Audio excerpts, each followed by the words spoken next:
Budge Budge ESI হাসপাতালে গাফিলতির অভিযোগে রোগী মৃত্যুর অভিযোগ, হাসপাতালে উত্তেজনা। লাইক শেয়ার ফলো করুন ফেসবুকে rgm.news ও সাবস্ক্রাইব করুন আমাদের ইউটিউব চ্যানেল rgm নিউজ। সঠিক খবর সবার আগে দেখতে সঙ্গে থাকুন।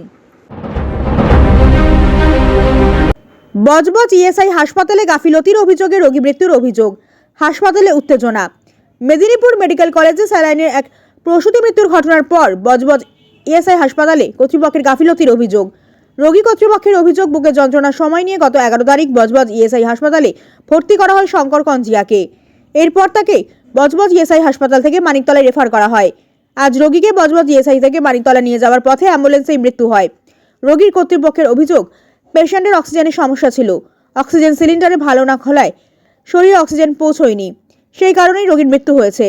এরপরেই তারা বজবজ ইএসআই হাসপাতালে এসে সুপারের কাছে গোটা ঘটনা লিখিত অভিযোগ দায়ের করে। হাসপাতালে উত্তেজনা সৃষ্টি হয়। ঘটনাস্থলে পৌঁছয় মহেশতলা থানার পুলিশ। যদিও হাসপাতালে সুপার জানান প্রথমে তারা একটি লিখিত অভিযোগ দিলেও পরে লিখিত কমপ্লেন উইথড্র করে নেন তারা।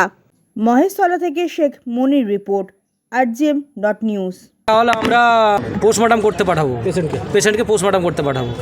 ঠিক আছে, তো আমাদের চিন্তা ভাবনা আমরা করছি যে কি করা যায়। ঠিক আছে, আপনারা কি যারা আর কি দোষী তাদের বিরুদ্ধে কি অভিযোগ দায়ের? অবশ্যই আমরা করবো, ডায়েরি তো অবশ্যই আমরা করবো, ডায়েরি তো করবোই। কারণ ডায়েরি না আমরা করবো, কারণ আমরা তো জানি জোর করে মারা হয়েছে, পেশেন্টকে জোর করে মারা হয়েছে। অক্সিজেনের ভালভ খোলাই হয়নি, সেটা হসপিটালে নিয়ে এসে যখন হসপিটালের স্টাফ সেটা চেক করছেন, ওনারা নিজেরাই ভালভটা খুলেছেন, খুলে বলছেন যে এই ভালভ তো খোলাই হয়নি, এই সিলিন্ডারটা কেন পাঠানো হলো? তাহলে কি চেক করে পাঠিয়েছে? ঠিক আছে, কি চাইছেন?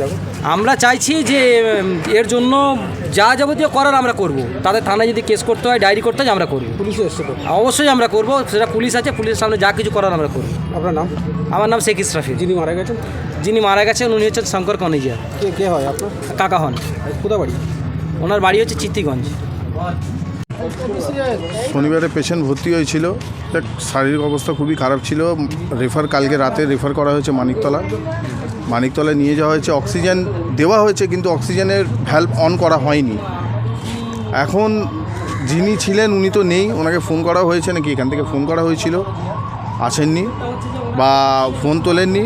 স্যার আমাদের বললেন লিখিত জমা দিতে, আমরা লিখিত জমা দিয়েছি। আরও অনেক প্রবলেম আছে, যে নার্সদের দুর্ব্যবহার, ওগুলো বলা হয়েছে।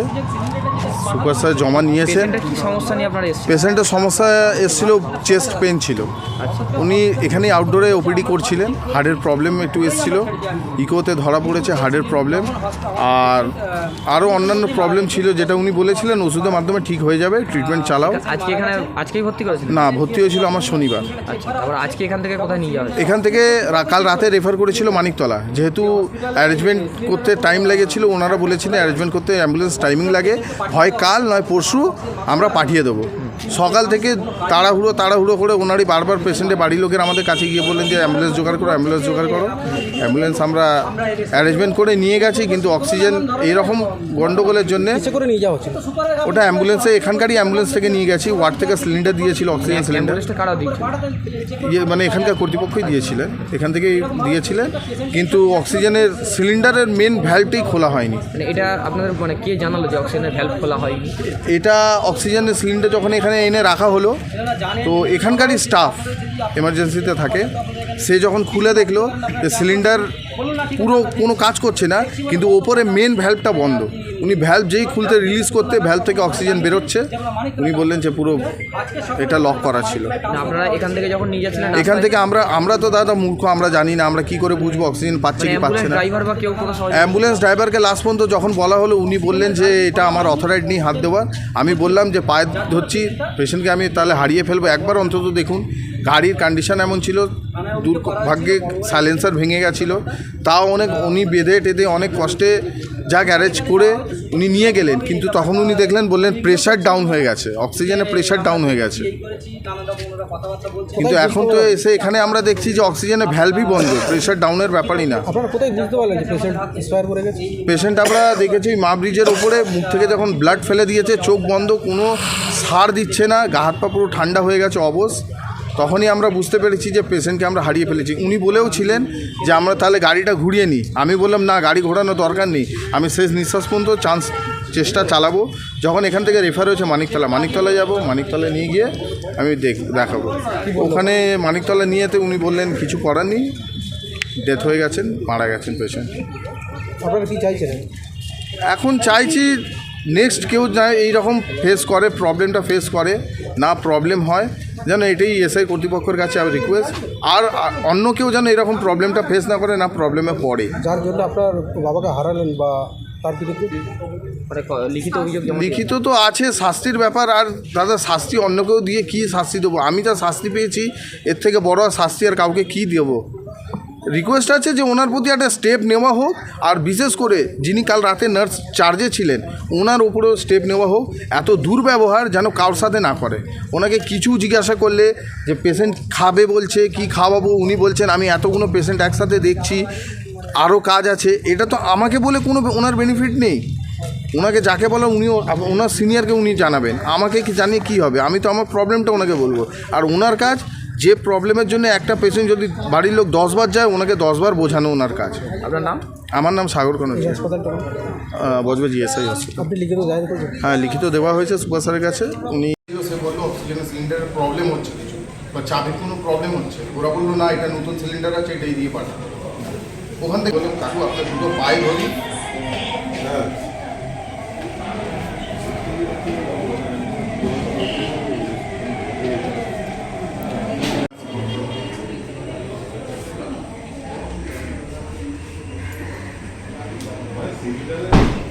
চ্যানেল, সেই চ্যানেল থেকে ব্লাড বার হয়ে পুরো চাদর ভিজে গেছে। পেশেন্টকে কালকে ওখানে ওয়ার্ডে খুঁজে পাওয়া সিস্টেমকে যায়নি। আধা ঘন্টা ধরে খোঁজা হয়েছে। শনিবার দুপুরে ভর্তি হয়েছে। দুপুরবেলা ভর্তি হয়েছে। ওখান থেকে এবার ট্রিটমেন্ট যেমন চলছিল। এবার প্রথম দিন আমাদের লোক রাখা হয়েছিল, সেকেন্ড দিন আমরা ছিলাম, মানে কালকে ভাই ছিল। এবার আমাকে রাত 11:30 15-12 নাগাদ ভাই ফোন করলো, বলে চ্যানেলটা খুলে গিয়ে পুরো রক্তাক্ত। আমি তো এইসব বিষয় জানি না, এখানে কোথায় কী আছে। আলম দেখ নার্স হবে। বললো আমি দুবার খুঁজে এসেছি, নার্স নেই, কেউ নেই। আমি বললাম দেখ ওখানে ওয়ার্ডে একটা দাদা আছেন, খুব ভালো ফোন করে দেবেন। বলে কেউ নেই ওখানে, কেউ ছিল না। আমি রাতে আমাকে খালি বললো যে একটা চাদর নিয়ে পুরো রক্তাক্ত ভিজে গেছে, আমি চাদরটা চেঞ্জ করে দিই। আমি স্যার রাত 1:30টার সময় একটা 15-20 যিনি সিস্টার ছিলেন ওনার নাম ছিলেন পরমী। আমি স্যার এসছি, কুকুরকে অত বাড়িতে কোনো কুকুরকে দূর করে না, এমন দূরের ব্যবহার করেছেন আমার সাথে। না ইয়াং আছে, লম্বা করে ফর্সা করে, উনি স্কুটি নিয়ে আসেন। এমনকি এখান থেকে সিকিউরিটি উঠেছে, সিকিউরিটিকে বলছে তুমি কি করে এখানে একা তুললে, এত রাতে কি করে তুললে। আমি তো সিকিউরিটি যে দাদা উঠেছিলেন ওনাকে বললাম যে আমার ওখানে পৌঁছে দিলেই হলো, আমার অসুবিধা নেই, আমি পেশেন্টের বাড়ির লোককে ফোন করছি আমার, তো ওখান থেকে নিয়ে মিস্টেকের জন্য আমার স্যার বাড়ির লোককে হারাতে হবে। যেমন নার্স তেমন হসপিটালগুলো এরকম কাজ করছে। হঠাৎ শ্বাসকষ্ট হয়, তো তার জন্য শনিবার এখানে ভর্তি করায়। তো শনিবারে ভর্তি করার পর সে থেকে কোনো রকম ট্রিটমেন্ট চলছে না, খালি অক্সিজেনটা জাস্ট দিয়ে রেখেছে। তো অক্সিজেন দেওয়ার পর আজ দুপুরবেলা সকালবেলা হঠাৎ এখান থেকে ফোন করে যে মানিকতলায় আমরা ট্রান্সফার করব। তো ট্রান্সফার করার সময় অক্সিজেন সিলিন্ডারের প্রয়োজন হয়, কেন শ্বাস উনি নিতে পারছে না। তো তার কারণে যে অক্সিজেনটা দেওয়া হয়েছিল, সেই অক্সিজেনের যে ভাল্ব হয় সেই ভাল্বটাই অন করেনি।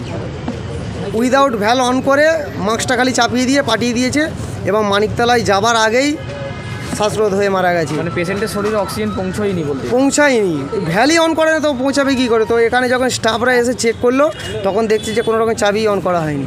মানে বিনা অক্সিজেনে মানুষটা মারা গেল এই হসপিটালের গাফিলতির জন্য। এই ধরনের সমস্ত রোগীর সাথে এই জিনিসগুলো ঘটছে। এরা কোনো রকম চিকিৎসা করছেও না, আর কোথাও ট্রান্সফারও করছে না, মানিকতলা জোকাই পাঠাচ্ছেও না। এখানে রেখে সমস্ত মানুষকে খালি ওই ইঞ্জেকশন আর ওই 2-4টে ট্যাবলেট খাইয়ে লোকগুলোকে মেরে ফেলে দিচ্ছে। এর জন্য আমরা বারে সুপারকে কমপ্লেন করার সত্ত্বেও সেই একই রকম হয়ে আছে। এই হাসপাতালটার নাম? এই হসপিটালটা হচ্ছে বজবজ ইএসআই হসপিটাল। আপনারা কি চাইছেন? আমরা চাইছি হয় ট্রিটমেন্টটাকে ডেভেলপ করুক, মানুষ ভালো চিকিৎসা পাক, আর নাহলে এই হসপিটালটাকে পুরো বন্ধ করে দিক, আমরা ডাইরেক্ট জোগাই চলে যাবো। এখন বলছি এই মানুষ মরার থেকে তো সেখানে একটু কষ্ট করে গিয়ে বেঁচে আসবো, আর এখানে ঘরের কাছে থাকলে কি হবে? মানে বিনা ট্রিটমেন্টে আমরা মারা যাবো। এ থাকার থেকে না থাকা ভালো। হয় ডেভেলপ করুক চিকিৎসার জন্য, আর নাহলে একেবারে বন্ধ করে দিক, আমাদের এটাই দাবি। হাসপাতালের গাফিলতি একদম 100% হসপিটালের গাফিলতির জন্যে এই সমস্ত রোগীগুলো মারা যাচ্ছে। আজ আমার কাকাবাবু মারা গেল এর কারণেই। আপনার নাম? আমার নাম শেখ সুরাজ। আবার এদের ডাক্তার চেক করলো যে বাড়িতে অক্সিজেন কতটা আছে, এখন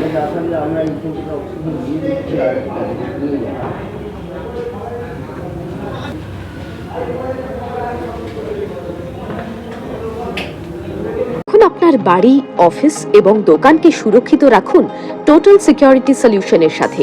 আমরা বিভিন্ন নামি দামি ব্র্যান্ডের সিসিটিভি ও সিসিটিভি সংক্রান্ত যাবতীয় অ্যাক্সেসরিজ বিক্রয় করার পাশাপাশি সার্ভিসও প্রোভাইড করে থাকি। টোটাল সিকিউরিটি সলিউশন একটি নির্ভরযোগ্য প্রতিষ্ঠান যা 24/7 সার্ভিস প্রোভাইড করে থাকে। তাছাড়া এই প্রতিষ্ঠান দীর্ঘদিন ধরে যত্ন সহকারে দোকান, বাড়ি, কারখানা, school, nursing home, hotel, restaurant, শোরুমগুলিতে পরিষেবা দিয়ে চলেছে।